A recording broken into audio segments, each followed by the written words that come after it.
Elowen entered the great hall with one hand beneath her 8-month belly and a small, foolish hope warming her chest. Kael had sent his personal guard to summon her before sunset, saying only that the entire court would be present and that the announcement concerned the future of Blackthorn. For the first time in weeks, she had allowed herself to believe he meant their child. Perhaps he would finally name their son before the 12 alphas. Perhaps the distance between them had only been the pressure of war, the endless councils, the border unrest. She had even worn the silver-blue gown, Kael once said, made her look like moonlight. But the moment the doors opened, every smile in the hall disappeared.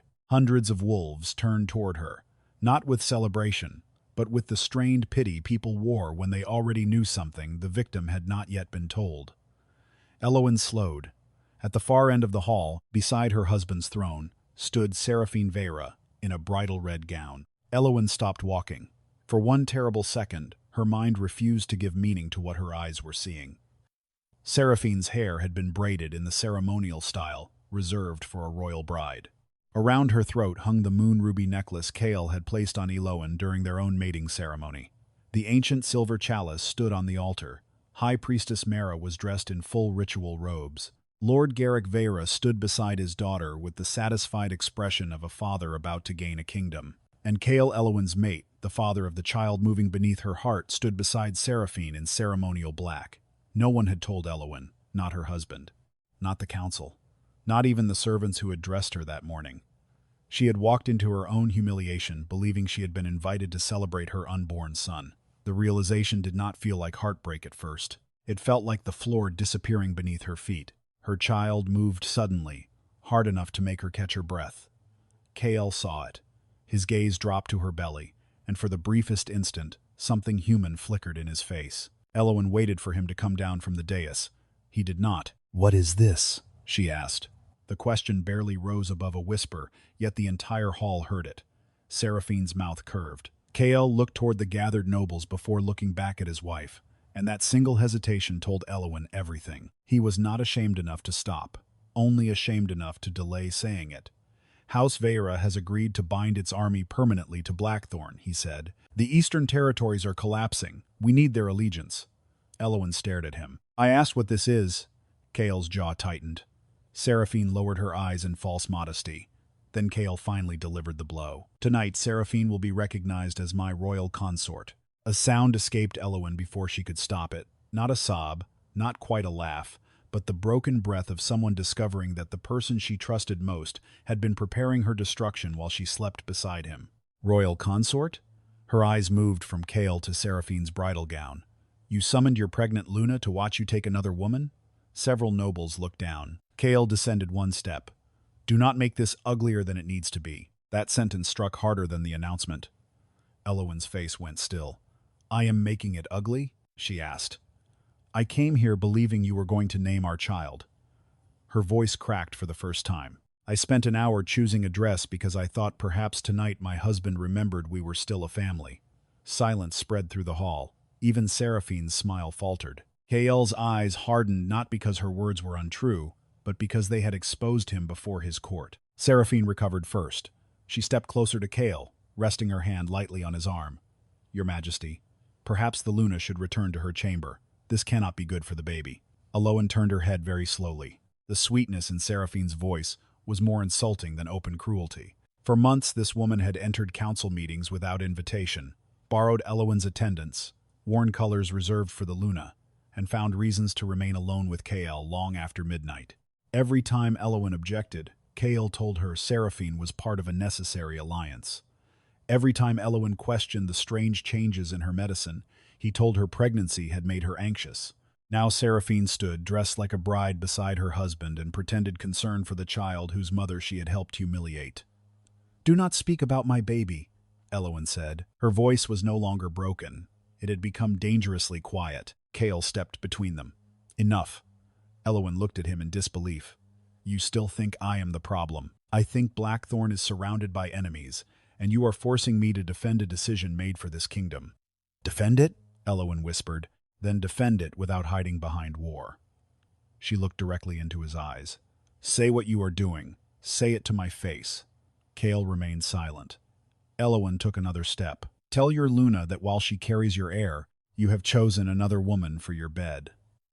A wave of discomfort moved through the court.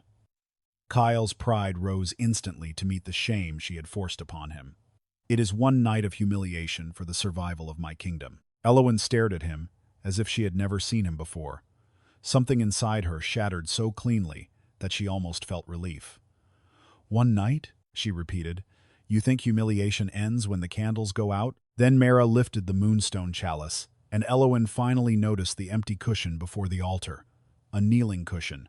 Her stomach tightened. She looked at Kale. No. He did not answer. "Kale." The hall grew colder. "Tell me you did not bring me here for that." Seraphine's fingers curled around the edge of her gown, barely containing her satisfaction. Kale spoke slowly. "The right of royal consort requires the blessing of the reigning Luna." For several seconds, Elowen simply stared at him. He had not merely hidden another marriage from her. He had invited her to the ceremony so she could kneel before the woman taking part of her place and personally sanctify the betrayal. "You want me to bless her?" Elowen asked. "You want the mother of your child to kneel before your mistress so the kingdom can pretend this is honorable?" Kale's expression tightened. "It is tradition." "Tradition?"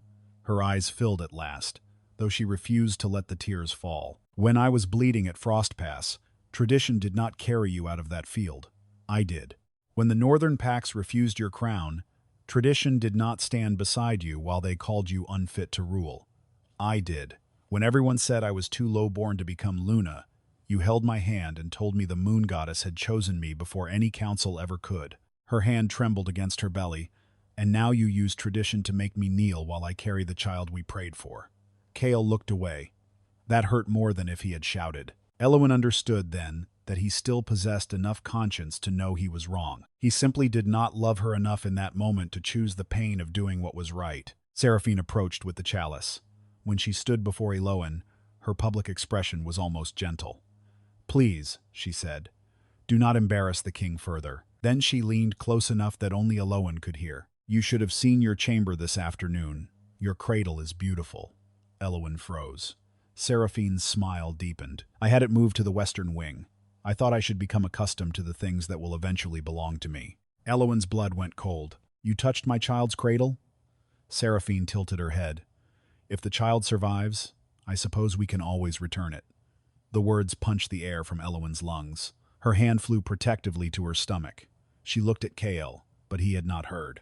And suddenly, every warning she had given him about the altered medicine, every night her baby had gone frighteningly still, every time Seraphine had entered her rooms without permission, came together into one horrifying possibility.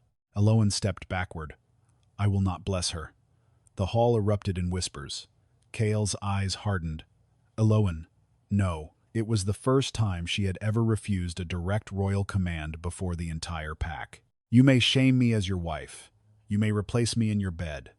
But you will not use my hands to make this betrayal sacred." Lord Garrick immediately spoke of Vera soldiers withdrawing from the eastern border. Elders began murmuring about villages falling, supply lines breaking, thousands of wolves left exposed. The trap closed around her. If she refused, Seraphine would make the kingdom believe the pregnant Luna had sacrificed soldiers because of jealousy. Kale knew it too. He looked at her with the terrible certainty of a man who believed duty would force her to endure anything. "Kneel, Elowen." Her eyes remained on his. "If you make me do this, do not expect the woman who rises to still belong to you." Kale said nothing. That was his answer. Slowly, painfully, Elowen lowered herself to her knees. Her body protested beneath the weight of the child. A sharp pain ran through her lower back, but she refused the hand Mara instinctively offered. Seraphine stood above her wearing her necklace, wearing a bride's colors, holding the cup that would make her place beside Kale legitimate. Elowen could hear people breathing. She could feel their pity like another humiliation pressed against her skin. Yet beneath the grief, something cold was awakening. She took the chalice. "May the moon witness every choice made beneath her light," she whispered, "and may every heart receive exactly what it has chosen." Silver fire erupted from the altar. The hall shook. A crescent mark burned across Elowen's wrist. Mara stumbled backward. "First Luna," she gasped, before Garrick seized her arm and forced her silent. Seraphine recovered quickly and declared the silver flame a blessing. Then, before Elowen had even risen fully, She walked to Kael, wrapped both arms around his neck, and kissed him. The court watched. Kael froze, but again, he did not push her away. That final failure burned away whatever hope remained in Elowen. She stood, one hand beneath her belly, her face pale but dry. I hope she was worth what you just lost. Kael turned toward her. We will speak tomorrow. Elowen looked at him for a long moment. Tomorrow. He still believed tomorrow was his to command. He still believed she would return to her chamber, cry into the pillows, and wake, ready to forgive, whatever the crown required. He did not know she had spent the past 3 weeks hiding altered medicine, copying Veyra orders, moving her own gold beyond Blackthorn, and memorizing an old passage beneath the eastern chapel. When Elowen reached her chamber and saw the empty place where the cradle had stood, she finally cried, not loudly. There was no dramatic collapse, no screaming. One tear fell as she touched the pale scratches left across the stone floor. That small empty space hurt more than watching Seraphine kiss her husband. Adultery had wounded the wife. The missing cradle awakened the mother. She opened the secret compartment beneath her dressing table and removed 3 vials of suspicious tonic, copied documents, her mother's sealed letter, and an old silver key. She took off the lunar ring Kael had given her and stared at it until the metal blurred behind tears. Then she set it down. Mira, she whispered, bring my dark cloak. The maid stared at her. My Luna? Elowen wiped her face. When she looked up, grief had hardened into decision. No, not anymore. Before dawn, Elowen placed the Luna ring and royal heir seal on the untouched bed. Beside them, she left a single message.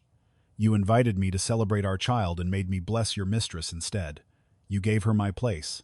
I am taking my child somewhere you cannot give him away to. Then she disappeared through the old chapel tunnel. At sunrise, Kael entered her chamber expecting anger and found silence. Her gowns were gone. The nursery clothes were gone. Her scent was already fading. His eyes landed on the ring. Seal the kingdom, he roared. Rowan entered behind him, pale. My king! Kael spun toward him. Rowan swallowed hard. Luna Elowen left Blackthorn 3 hours before you entered Seraphine's chambers. Kael went utterly still. The note trembled once in his hand. For the first time, he understood that Elowen had not fled because another woman had shared his bed. She had been planning to escape long before the ceremony, and whatever she had discovered had made a pregnant woman believe the wilderness beyond Blackthorn was safer than the husband who had sworn to protect her. By mid-morning, Blackthorn no longer felt like a kingdom. It felt like a trap Kael had built with his own hands, and then discovered he was standing inside. Riders had been sent toward every gate, every forest road, every frozen pass leading out of the capital. The eastern towers lit warning fires. Scouts shifted into wolf form and vanished beneath the trees. Kael had ordered them to find Elowen, but not touch her, not frighten her, not approach the child without his command.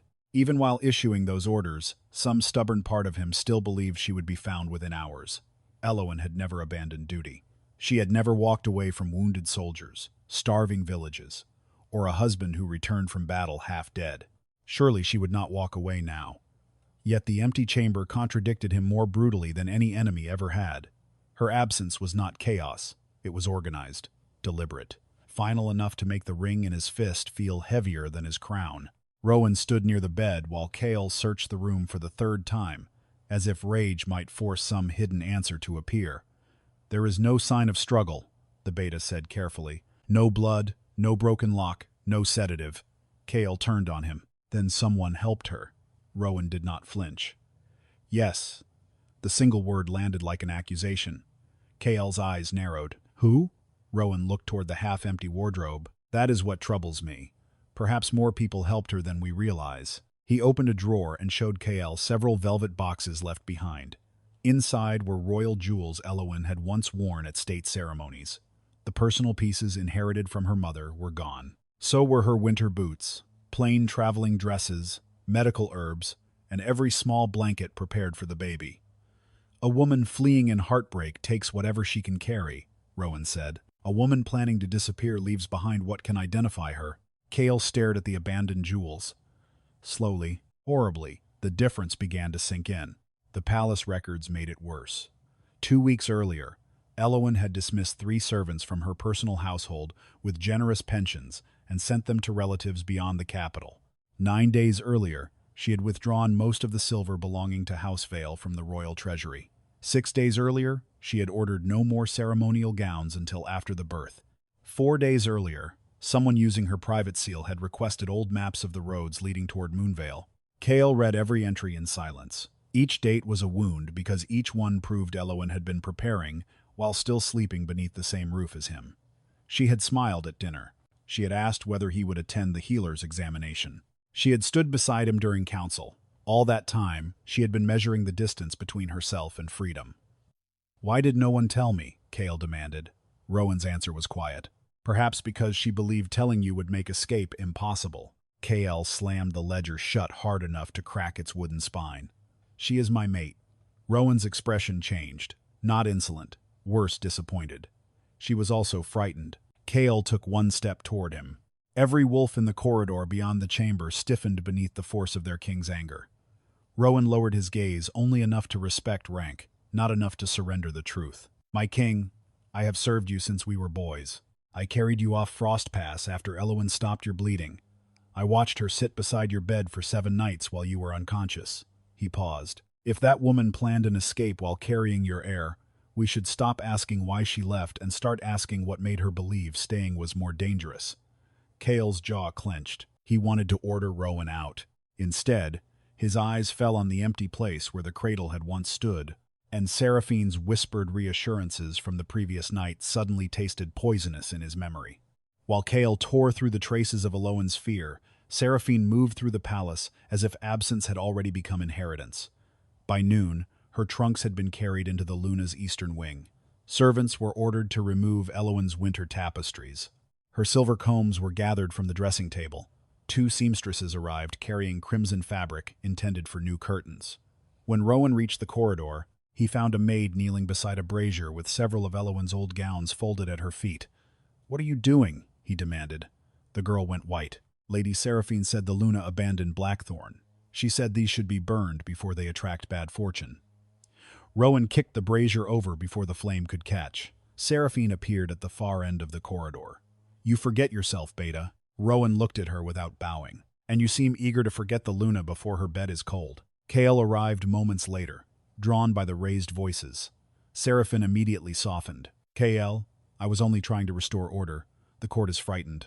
Elowen left without explanation, carrying the heir into danger. Someone must show strength. Kale looked past her into the chamber. The sight of crimson cloth laid over Elowen's furniture made something dark move behind his eyes. "Remove your belongings." Seraphine blinked. "What? From this wing?" Her face tightened. "You gave me the right to chambers suited for a royal consort." "Not hers." The answer came fast enough to cut. For the first time since returning to Blackthorn, Seraphine looked genuinely shocked.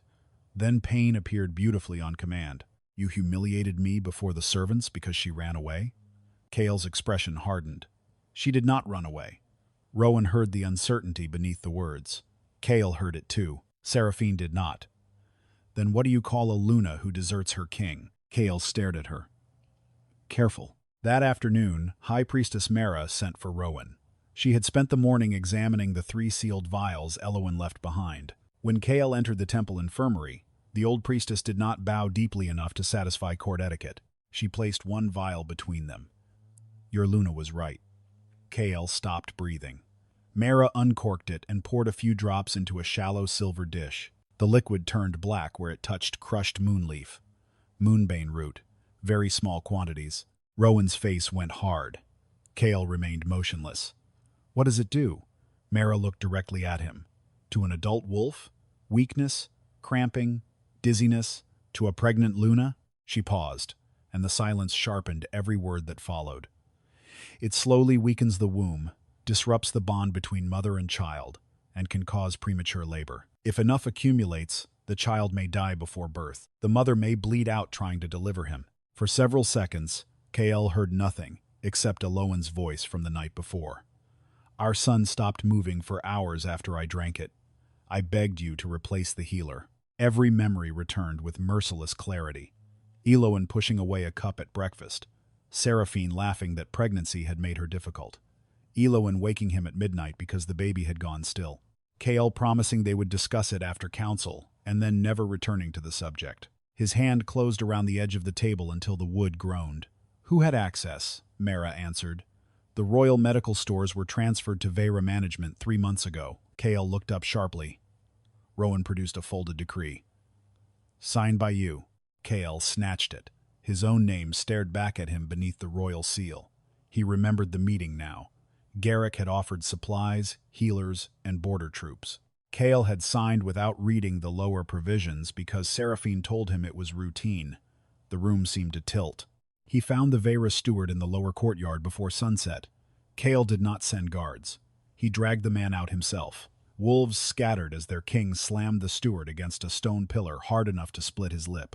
Who changed the Luna's medicine? The man trembled. I do not know.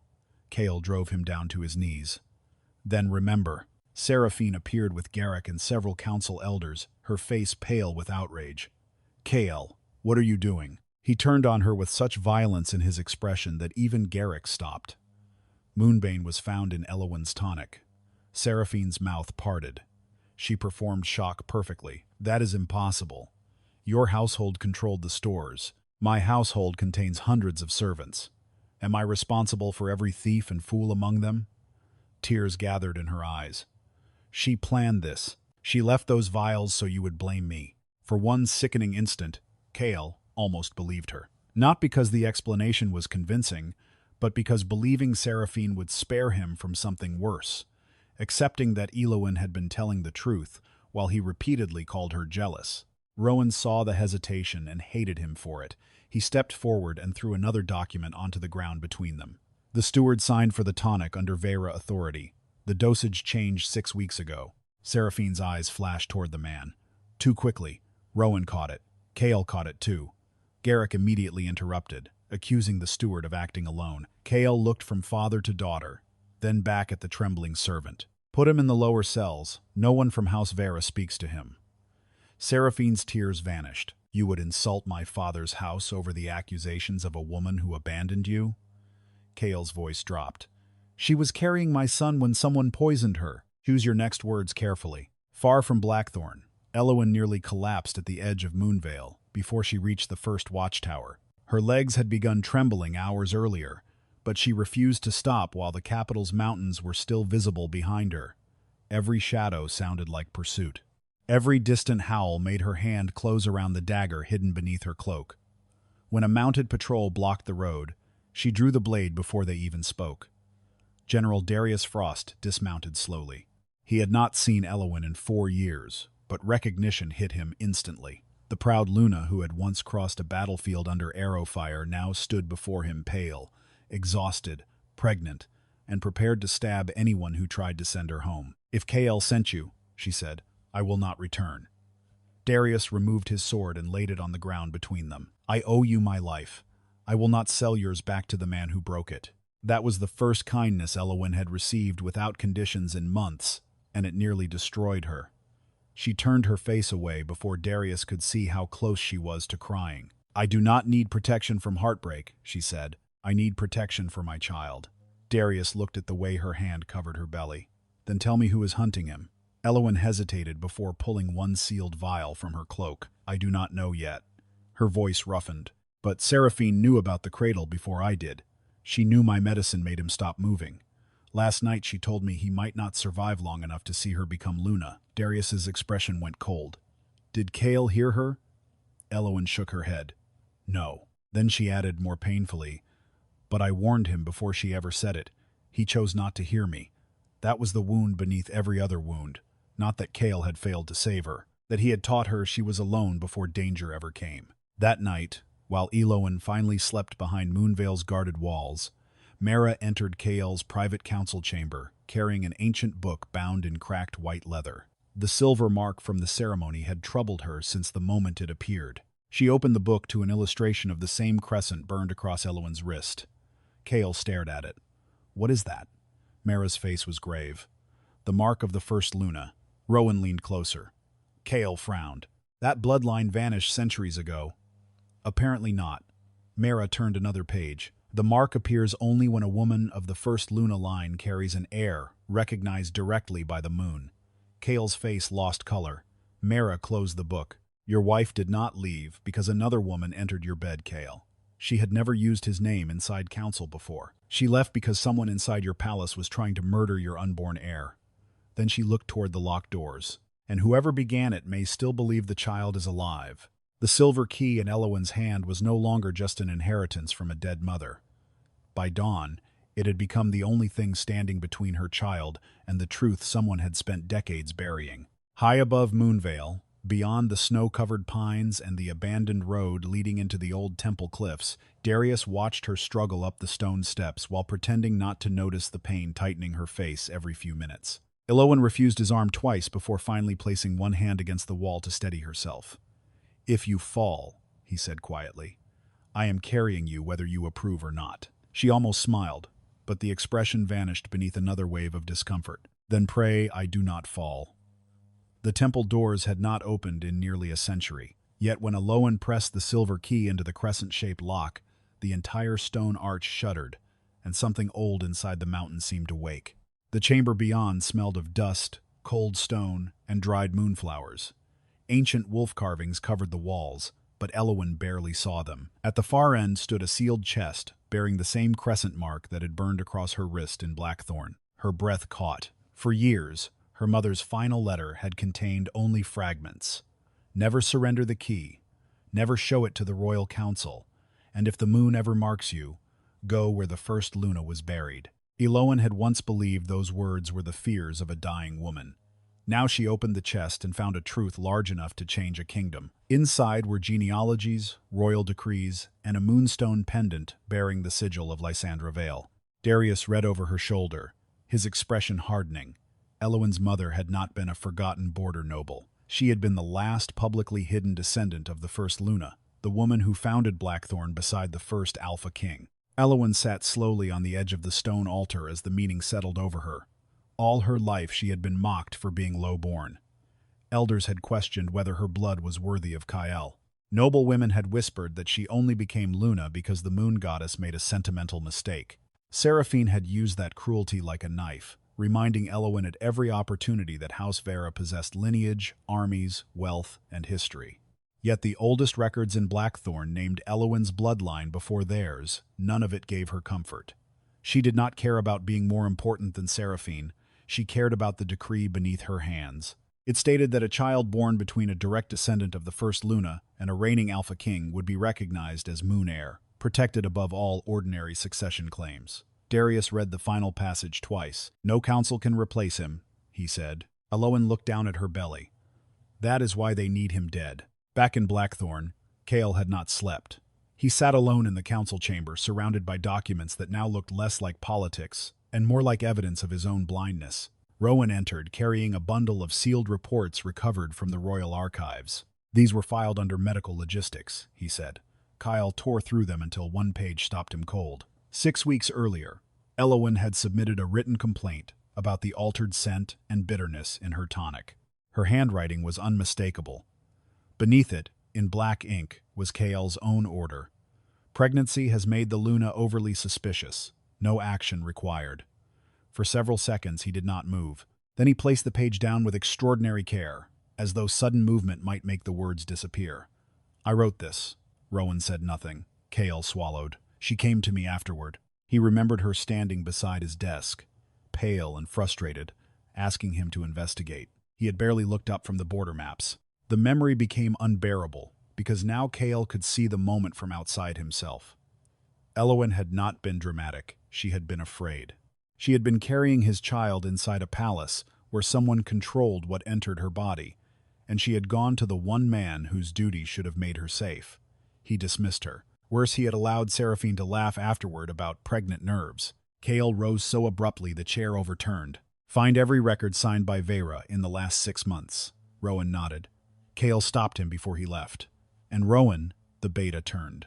For once, Kael's voice held no command. "If she had stayed, would the child have died?" Rowan looked at him for a long moment. "I do not know. It was not mercy. But she believed he might, and she believed leaving you gave him a better chance." Kael closed his eyes. No enemy had ever struck him that deeply. At Moonvale, the truth became uglier before it became useful. A frightened young woman arrived at the temple gates near midday, half frozen and begging to speak with Elowen alone. Her name was Mira. Elowen recognized her instantly as one of the palace maids who had served Seraphine's household before occasionally assisting in the Luna's rooms. The moment Mira saw her, she dropped to her knees. "I changed the bottles." Elowen went perfectly still. Darius's hand went to his sword. Mira began crying so hard she could barely speak. "Not every time. Only when they ordered me. Lady Seraphine had my younger brother taken to one of House Vera's camps. She said if I refused, they would send me back pieces of him." Elowen stared at the woman who had carried trays into her chamber, folded her baby linens, and watched her drink poison. Rage rose so violently that it frightened even her. "You watched me put it to my lips," Elowen said. Mira lowered her head until her forehead touched the stone. "Yes, you watched me cry when my son stopped moving." Mira sobbed. "Yes." Elowen's voice broke. "And you said nothing." Darius stepped forward when Elowen swayed, but she pushed him away. Mira reached inside her cloak and produced 3 letters sealed with Seraphine's mark. "I kept these because I knew one day she would kill me too." Elowen tore the first open. The words were short and clinical. "Increase the dosage slowly. Do not alarm the royal healer. If the child dies before birth, the kingdom will blame the weak-blooded Luna." Elowen read the sentence again. Her vision blurred. For the first time since leaving Blackthorn, she cried without trying to hide it. Not for Kale, not for the marriage. She cried because while she had whispered lullabies to her unborn son, another woman had been counting the days until he died. Mira's final confession made the room colder. Lady Seraphine was not the one who planned everything. Elowen looked up sharply. "Who?" Mira hesitated. "Lord Garrick." She explained that Garrick had spent years buying elders, controlling border supplies, and waiting for Kale to become dependent on Vera military support. Seraphine's return had been timed carefully. She was supposed to regain Kale's confidence, isolate Elowen, and make every concern from the Luna sound like jealousy. If the child died, Elowen would be blamed for weakness. If Elowen died too, Seraphine would step into the empty place. If Elowen survived and resisted, Garrick intended to accuse her of treason and instability. Darius's expression darkened. "And once Seraphine gave Kale another heir?" Mira shook her head. Garrick believed Kale would become easy to control. Elowen's mouth twisted bitterly. He was already proving them right. In Blackthorn, Rowan discovered the hidden machinery of the same plan. Beneath a Vera-owned grain warehouse, royal guards found ledgers listing payments to 4 council elders, 2 military commanders, and several palace servants. KL read every name in silence. The betrayal was not outside his walls. It had grown beneath his feet while he congratulated himself for holding the kingdom together. Garrick had not overpowered him. He had studied him. Kale's pride. His fear of appearing weak. His obsession with keeping the Eastern Army loyal. Every flaw had become an open door. Seraphine had merely walked through them one by one. When Kale ordered Garrick's immediate arrest, the old lord was already gone. His estate had been emptied before dawn. "He knew," Rowan said. Kale looked toward the eastern windows. "Then he knows Elowen survived." A colder realization followed. "And if he knows what the child is," Rowan finished for him, "he will not stop." The next blow came inside the council chamber before Kale could act. Seraphine entered surrounded by Vera elders dressed in pale silver rather than crimson. Her face was composed, almost serene. "There is something the council must know." Kale stared at her with open distrust now. She placed one hand delicately over her lower abdomen. The entire room shifted. "I am carrying the Alpha King's child." Silence exploded into whispers. Kale's face did not move, but something dangerous entered his eyes. Seraphine continued before he could speak. "If Elowen refuses to return, Blackthorn cannot be left without certainty of succession." Several bought elders immediately began murmuring about recognizing Seraphine's unborn child. Rowan nearly laughed from disgust. Kale stood. "No child of yours will be recognized while Elowen and my son are missing." Seraphine's mask cracked. "You doubt me?"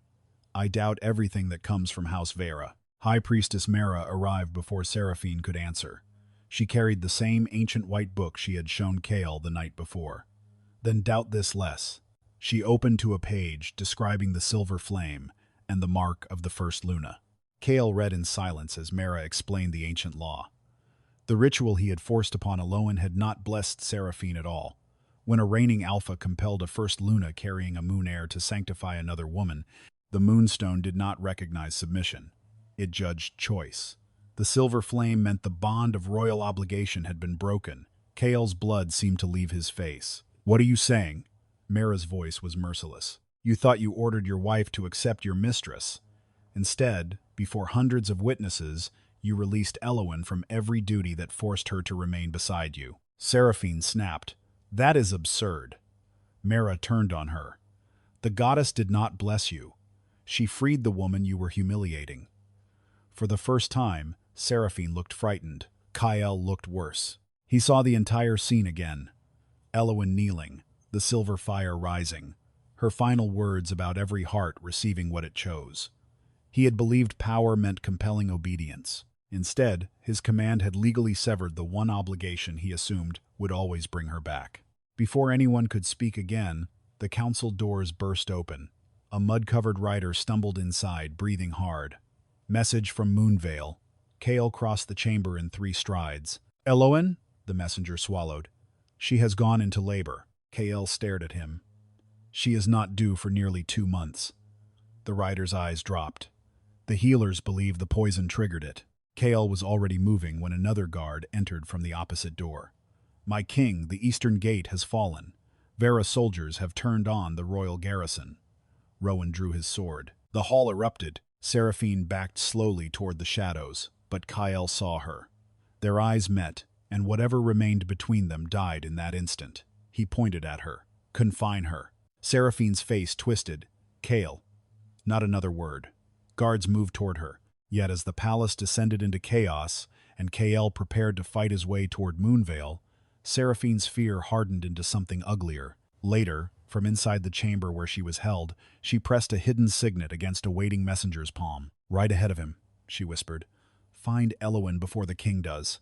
Her eyes dropped to the coded order. "If the mother survives, so be it. But the child does not see sunrise." By the time the storm reached Moonvale, Elowen was already bleeding. Rain battered the temple windows so violently that every burst of thunder sounded like the mountain cracking open, but inside the birthing chamber, the only sound that mattered was the ragged breath tearing from her throat. She gripped the edge of the stone table while another contraction bent her nearly double. The poison had turned what should have been the final quiet weeks of pregnancy into a battle neither she nor her child had been allowed to prepare for. High Priestess Mara had not yet arrived from Blackthorn, and the Moonvale healers moved around Elowen with faces too controlled to be comforting. Darius stood outside the chamber doors with his sword drawn, refusing every order to leave. Elowen heard the healer whisper that the child was too early, that the bleeding was increasing, that they might have to choose. She forced her eyes open. "No one chooses between us," she said through clenched teeth. "They tried to kill him before he had a name. He will live long enough to hear every one of theirs spoken at trial." Another contraction struck, crueler than the last. Elowen screamed then, not from weakness but because pain had finally become larger than dignity. Her fingers clawed at the sheet. Sweat dampened her hair. The child inside her felt impossibly small and impossibly precious. Between waves of agony, memories attacked her with more precision than any blade. Kael kneeling beside her months ago, his forehead pressed to her stomach, laughing when their son kicked his cheek. Kael promising he would tear apart any man who threatened them. Kael dismissing her fear. Kael standing still while Seraphine wore her necklace. Kael ordering her to kneel. The memories collided until love and hatred became impossible to separate. That was the worst cruelty of betrayal. The person who broke you did not become a stranger immediately.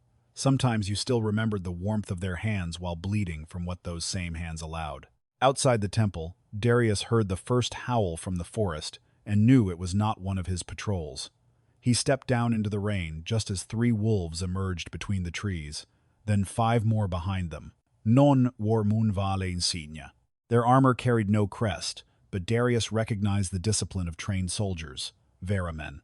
"Close every entrance," he ordered. His warriors moved instantly. The first attacker shifted mid-run, hitting the courtyard stones on 4 paws before launching at a guard's throat. Steel flashed. Rain turned pink beneath their boots. Darius met the second man with enough force to drive him into a pillar. "Who sent you?" The soldier spat blood and laughed. "You already know." Darius drove his blade through the man's shoulder and heard Elowen cry out from somewhere beyond the walls. Something savage entered his face. "Then pray your master runs faster than I do." Kael was riding toward Moonvale when Rowan caught up with him at the lower pass. They had left Blackthorn through a side gate after royal troops retook the eastern courtyard, but the capital behind them still burned in scattered pockets. "Garrick has seized 2 watchtowers," Rowan shouted over the rain. "If we keep going, we leave the city exposed." Kael did not slow. "If I turn back, Elowen may die before I see her." Rowan's jaw tightened. "And if Garrick takes the throne?" Kael finally looked at him. There was nothing uncertain left in his face. "Then I take it back later." Rowan understood the decision immediately. Months earlier, Kael would have chosen the kingdom because he believed everything else could wait. Now he was choosing the woman and child he had already taught that they came second. It did not erase anything. But for the first time, the crown was not the first thing he protected. They reached Moonvale to the sound of fighting. Kael smelled Vera blood before he saw the bodies. He dismounted before the horse fully stopped and shifted mid-stride, black fur tearing through soaked clothing as he crossed the courtyard like a storm given claws. One assassin turned too late. Kael hit him hard enough to throw him across the stones. Another raised a silver blade and shouted, "The child dies tonight." Kael's wolf froze for half a heartbeat. That was enough time for Rowan to cut the man down. On the corpse, they found a folded order sealed in dark wax. Kael shifted back, ripped it open, and read the line once. "If the infant cannot be taken alive, kill it before recognition." Beneath the command was Seraphine's personal seal. Kael stared at it until the rain washed blood from his fingers. There could be no more excuses now. No manipulation, no misunderstanding. Seraphine had wanted his son dead. Inside, Elowen's strength was beginning to fail. The healer pressed both hands against her stomach and shouted instructions, but the room had started to blur around the edges. "Stay with us," someone begged. Elowen almost laughed because those words sounded so similar to everything Kael had once expected from her.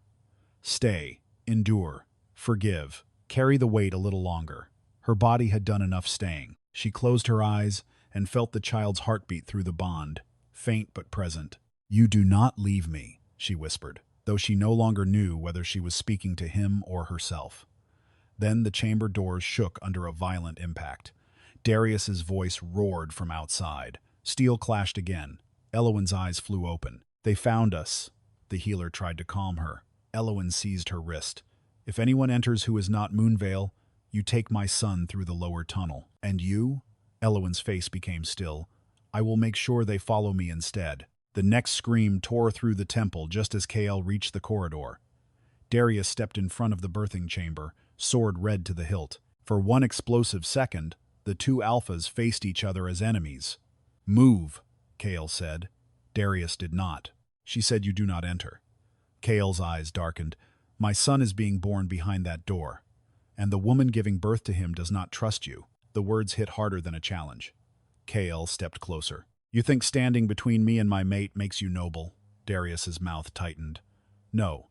I think listening when she says no makes me decent." Rowan arrived behind Kael and said nothing. There was nothing to say. Kael could have ordered Darius killed. He could have invoked royal law. Instead, he stood there, drenched in rain and blood, listening to Elowen cry out behind a door another man had been trusted to guard. Then the child cried. The sound was small, raw, almost fragile enough to disappear beneath the thunder, yet it stopped every man in the corridor. Kael's face changed completely. The Alpha King, who had stood before armies without fear, took one step toward the door, as if pulled by something older than command. His hand rose. Darius's sword lifted slightly. Kael stopped. Behind the door, the healers were shouting. Then someone cried out that the bleeding would not stop. Kael's breath caught. "Elowen?" No answer. He pressed one palm against the door. "Elowen." Still nothing. For the first time since Frost Pass, panic stripped his voice of authority. "Please." Darius looked away. Inside the chamber, Elowen heard him. Even half-conscious, she recognized that voice. A cruel part of her wanted him to feel exactly what helplessness meant. Another part remembered loving him. Both hurt. When Elowen finally woke, dawn had begun turning the storm gray. The child lay against her chest, tiny but breathing. A silver crescent glowed faintly beneath his collarbone.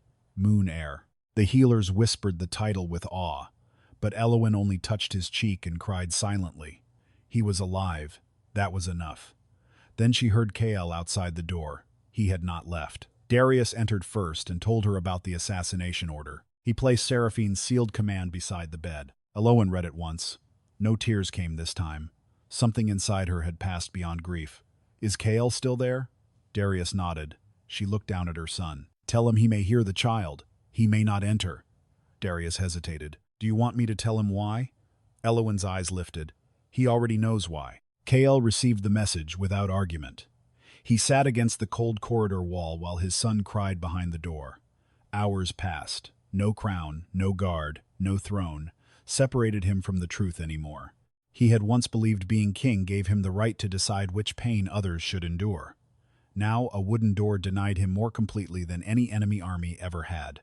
At midday, Elowen finally spoke through it. Her voice was weak, but every word reached him. You may be his king. Kael closed his eyes. You are not yet his father. His hand tightened against his knee. Elowen, no. You believed her tears over my fear. You called me jealous while poison was inside me. You watched me kneel to the woman who ordered our child killed. Silence. You do not get to arrive after the blood and call yourself my protector. Kael bowed his head. There was no defense he could give that would not insult her further. The choice to stop running came that evening. Rowan brought news from Blackthorn. Garrick had declared Kael unfit to rule. Seraphine had been released by Vera soldiers, and the council faction loyal to them was preparing to recognize her as Luna. Worse, they had announced that Elowen died during childbirth. A funeral bell had already been ordered. Darius expected rage. Instead, Elowen became very calm. She looked at her son, then at the blood-stained assassination order. They are burying me while I am alive, Rowan nodded. They need the court to believe the moon heir died with you. Elowen slowly sat upright despite the healer's protest. Then I have been running long enough. Kael looked at her from the doorway, where she had finally permitted him to stand but not cross. For the first time since he had known her, he saw no trace of the woman waiting for him to choose her. What are you going to do? He asked. Elowen's gaze hardened. Go home. 2 days later, Blackthorn's great hall was dressed for a lie. Black mourning banners hung beside crimson Vera standards. Seraphine sat in Elowen's chair wearing the moon ruby necklace again, while Garrick stood before the 12 alphas, declaring that the kingdom could not remain without a Luna. Then the great doors opened. No herald announced her. No trumpet sounded. Elowen simply walked in carrying her child. The hall erupted in gasps. She was pale from blood loss, her steps slower than before, but the silver cloak of the first Luna covered her shoulders. Seraphine shot to her feet so quickly the chair struck the dais behind her. You... Elowen did not look at Garrick. She did not look at Kael. Her eyes went directly to the woman sitting in the place she had stolen. Get out of my seat. Seraphine recovered with a brittle laugh. You abandoned your kingdom. You have no seat here. Elowen drew back the blanket from her son's chest. The silver crescent shone beneath the torchlight. High Priestess Mara dropped to her knees first. One by one, the 12 alphas followed. The sound of knees striking stone rolled through the hall like distant thunder. Soldiers bowed. Nobles lowered their heads. Even Kael descended from the throne and knelt. Seraphine's face drained white. Garrick remained standing beside her, fury twisting his features.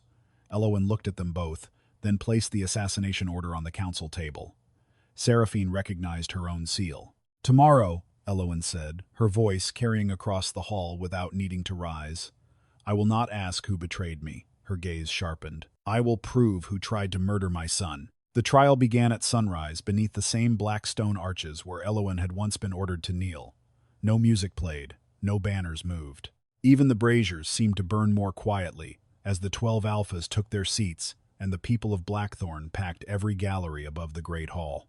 Seraphine stood beneath guard without her crimson cloak, yet she still wore Elowen's moon-ruby necklace, as if clinging to the last visible proof that she had once been close enough to taste the crown. Garrick stood beside her with fury carved into his face. Kael remained near the throne but did not sit. He had surrendered that right for the duration of the trial. Elowen entered carrying her son only long enough for the court to see the silver crescent beneath his collarbone. Then she gave the child to Mara and faced the people who had tried to erase both of them. She no longer looked like the woman who had fled before dawn. Pain had not made her smaller, it had sharpened her. She began with the poison. 3 sealed vials were placed on the council table. Then came the altered medical records, the Vera supply orders, and the written complaint Kael himself had dismissed.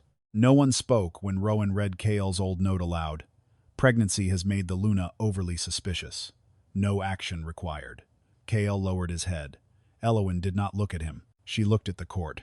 That sentence nearly killed my son. Her voice did not tremble. Not because the king mixed the poison. He did not. But because a woman can scream the truth until her throat bleeds and still die if the man with power decides her fear is inconvenient. The hall went rigid. Several elders who had laughed at her complaints months earlier stared at the floor. Elowen's eyes moved across them without mercy. Remember that before you call another frightened woman jealous. Then Mira was brought forward. She looked terrified, but she knelt before Elowen and confessed everything. The exchanged bottles, the threats against her brother, the instructions from Seraphine's household. Seraphine laughed suddenly. A servant under threat will say anything. Mira flinched, but Rowan placed the letters on the table. One carried Seraphine's private seal, another bore Garrick's cipher. Mira read the sentence aloud. If the child dies before birth, the kingdom will blame the weak-blooded Luna. A roar of disgust rose from the galleries. Seraphine's face changed for the first time. The arrogance did not vanish. It cracked. My seal was stolen. Garrick turned sharply toward her. Too sharply. Elowen saw it. So did the 12 alphas. Interesting, Elowen said, because your father is about to say the same thing. Garrick did not disappoint her. The moment the ledgers of bribes appeared, he stepped away from his daughter. Seraphine acted beyond my orders. Seraphine stared at him as if slapped. What? Garrick continued, desperate now. I sought only a military alliance. She became obsessed with replacing the Luna. Seraphine's composure shattered. You liar. The words came out low at first, then exploded. You told me the child had to die. You said Kael would never choose me while his heir lived. The hall erupted. Garrick went pale. Seraphine realized too late what she had admitted. She turned toward Kael as if he were still the man who might save her. Kael, listen to me. I only did what was necessary because you wanted the alliance too. Kael's expression did not move. Do not use my failures to hide your crimes. Seraphine's eyes widened. It was the first time he had denied her refuge completely. Elowen let the silence stretch before placing the final document on the table. The assassination order recovered at Moonvale.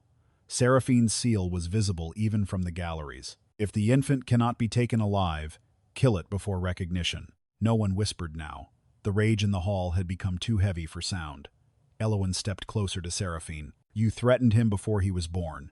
You poisoned me while he was still inside me. Then when I survived, you sent men to finish what the tonic could not. Seraphine's lips trembled. You had everything. His mark, his child, his crown. Elowen's eyes hardened. And that was never enough for you, because you did not want love. You wanted to stand where another woman had been pushed down. Seraphine looked toward the throne, and for the first time everyone understood that she had never truly wanted Kael as much as she wanted to win against Elowen. Still, Seraphine reached for one last weapon. She blessed me. Her voice was desperate now. Before this entire hall, she completed the rite. Whatever else happened afterward, I was legally recognized as royal consort. Mara rose. The old priestess carried the white-bound book of First Luna Law and opened it beneath the silver light of the moonstone flame. No, she said. Seraphine stared at her. Myra turned the book toward the 12 alphas. The silver flame was not acceptance. It was release. A tremor passed through the court. Kael went perfectly still. Mara continued. When an alpha compels a First Luna carrying a moon heir to sanctify another woman against her will, the moon does not bind her more tightly. It breaks the obligation that forces her to remain. She looked directly at Kael. The night you commanded her to kneel, you released her before every witness in this hall. The meaning struck harder because everyone remembered that night. Elowen on her knees. Seraphine smiling. Kael standing above them. The silver fire exploding from the altar. What they had mistaken for Elowen's humiliation had actually become the moment her chains broke. Seraphine shook her head violently. No! Mara's voice sharpened. You were never blessed. You were judged. Seraphine's face emptied. Elowen stepped down from the dais and stopped before her. For one heartbeat, the hall seemed to fold back into that earlier night. The same stones, the same witnesses, the same woman who had whispered, "Bow lower." Elowen did not raise her voice. She did not need to. Kneel. Seraphine stared at her. I will not. Elowen's expression did not change. Then the guards will help you understand how little choice feels. The moon guards seized Seraphine's arms. She fought them, screaming that she was still royal consort, still protected by Kael, still daughter of House Vera.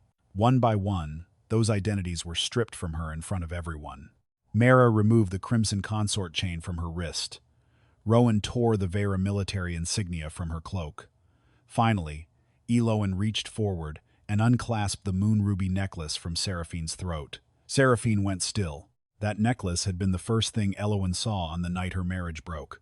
Now it rested in her palm again. She looked at it for a moment, then placed it on the council table instead of around her own neck. I do not want anything returned simply because you stole it. The guards forced Seraphine to her knees. The sound echoed through the hall. This time, no one looked away. Garrick's sentence followed. Treason, conspiracy against the crown, attempted murder of the moon heir, purchase of council votes, armed rebellion. House Vera lost its council seat, private army, and all property gained through corruption. The seized wealth would be divided among families whose sons and daughters died during the uprising. Garrick shouted until the guards dragged him away. Seraphine did not shout anymore. She stared at the floor, stripped of the only thing she had ever truly worshipped: status. Elowen watched her go without satisfaction on her face. Revenge was not joy. It was the closing of a wound that should never have been opened. The crowd expected Elowen to smile. She did not. Some victories were too expensive to celebrate. Then Kael stepped forward. No one summoned him. He came down from the throne slowly, removed the black royal cloak from his shoulders, and stopped at the exact place where Elowen had knelt before Seraphine. The realization moved through the hall before he lowered himself. The Alpha King went to his knees. No order forced him. No law required it. Elowen's eyes tightened, but she did not tell him to rise. Kael looked up at her without the arrogance of a king. I believed power meant I could decide which pain was necessary for everyone else. His voice was rough. I called your fear jealousy, because it was easier than admitting I had allowed danger into our home. I asked you to endure humiliation, because I thought your love made you permanent. He swallowed. And when you begged me to believe you, I chose the version of the truth that demanded less courage from me. Elowen listened without softening. Kael continued. Seraphine poisoned you. Garrick used me. But neither of those truths makes me innocent. I opened every door they walked through. His hand moved to the lunar ring he had carried since the morning she disappeared. He placed it on the stone between them. I cannot ask you to wear this again. Elowen looked down at the ring, and memories rose around it. His promise at their mating ceremony, nights spent beside him after battle, his hand over hers when they first felt the baby move, then Seraphine's kiss, the missing cradle, the poison. Love did not vanish simply because trust died. That was what made betrayal so cruel. She could still remember the man she had loved while standing before the man who had failed her. Elowen picked up the ring. The hall held its breath. Kael's eyes filled with something dangerously close to hope. She closed her fingers around it, then placed it back in his palm. Forgiveness is not trust. His face fell, but she continued. You lost mine one choice at a time. You do not get it back because you knelt once. Kael bowed his head. Elowen's voice lowered. You thought the worst thing I could do was leave you. You were wrong. He looked up. The worst thing is that I learned I can live without you. The words hurt him visibly, and Elowen did not regret them. Some truths were not cruelty. They were consequences. If one day I choose you again, Kael, it will not be because you are my Alpha King. It will be because you became a man I no longer need to fear. Months passed before Kyle was permitted inside the Moonstone Wing without invitation. Elowen ruled beside the council as First Luna, by her own blood and authority. The royal medical stores were removed from noble control and placed beneath temple oversight. Forced mate rights were abolished. Any Luna could appeal directly to the 12 Alphas if threatened inside her own household. Kael spent his days rebuilding the laws he had once used to silence the woman he loved. He did not ask Elowen to return to his bed. He did not use their son as a bridge. He simply came when permitted, held the child when asked, and left when Elowen said enough. It was not romantic punishment. It was work. Trust, once broken publicly, had to be rebuilt privately in places where no applause could reward him. A year later, during the Moon Heir's first naming ceremony, Elowen stood at the top of the temple steps with her son in her arms. Kael stood beside her, but half a step behind, not because she had ordered him there, because he had finally learned that standing beside someone did not mean standing over them. Elowen looked out across Blackthorn, remembering the night she entered the Great Hall, expecting her child to be honored, and instead discovered another woman dressed like a bride. That woman was gone. Garrick's power was broken. The child they tried to erase was alive beneath the moon, and Elowen was no longer defined by who had betrayed her. She was defined by the moment she stopped begging betrayal to become love again. If this story made you angry when Elowen was forced to kneel, and satisfied when the truth finally forced her betrayers down instead, tell me in the comments. Would you ever forgive Kyle after what he did, or should Elowen walk away forever? And if you want more stories where the woman everyone underestimated becomes the one holding the final choice, stay with us and follow the next story, because sometimes the most dangerous person in a kingdom is not the one who screams for revenge, but the one who quietly decides she will never kneel again.